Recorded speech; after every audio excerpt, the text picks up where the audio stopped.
And we're back, guys. Welcome to Tennis in a Minute. I am your host, Good Energy. And listen, Taylor Townsend is out, but Ekaterina Alexandrova comes back. And I love the honest women. In her post-match interview, the announcer said, "You lost the first set. How'd you do it?" She said, "Honestly, I really don't know. It was a very difficult match at first, and I didn't know what to do. I didn't have an answer. I just kept keeping the balls in play and just doing my best." And look, that's an honest answer, right? Because the reality here is most players, look, you're returning balls coming at you 100 miles per hour, especially the baseliners. The baseliners are not the best at winning return games because a lot of times it's just see ball, hit ball. That's literally what they're doing, and that's the tennis term, for the hard hitting baseliner. See ball, hit ball.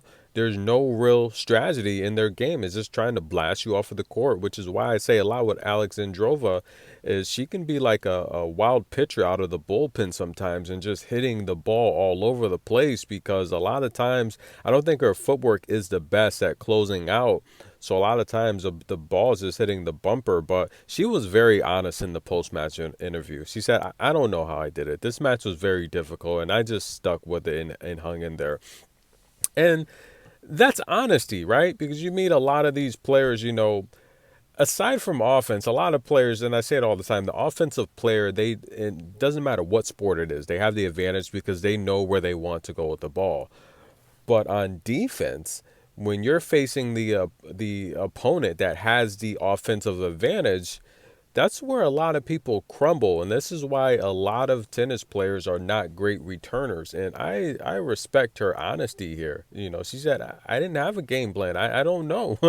It was a very difficult match. And that's how the ball strikers are. A lot of times they just don't have a game plan. They're just striking the ball like Camila Giorgi.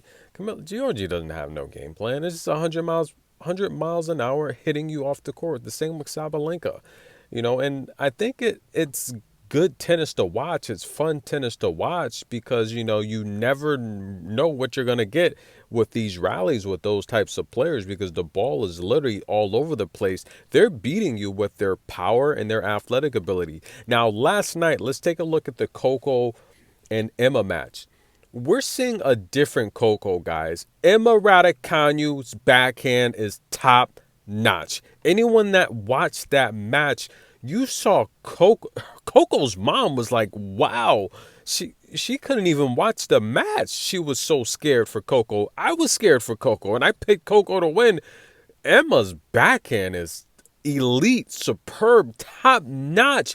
She had Coco running all over the place. How did Coco defend those balls? Her defensive slice has really come a long way. Last year's Coco would have lost those points.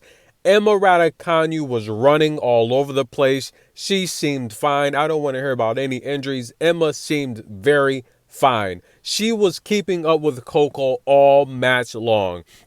So listen, guys, but Emma's backhand is top notch. I don't know how Coco returned those shots. I don't know how she kept them in play. There were several points that Emma had won, and Coco literally just in the nick of time saved those points and then put Emma on the defensive. Unbelievable. We're talking about two straight backhands in a row from Emma while you're defending.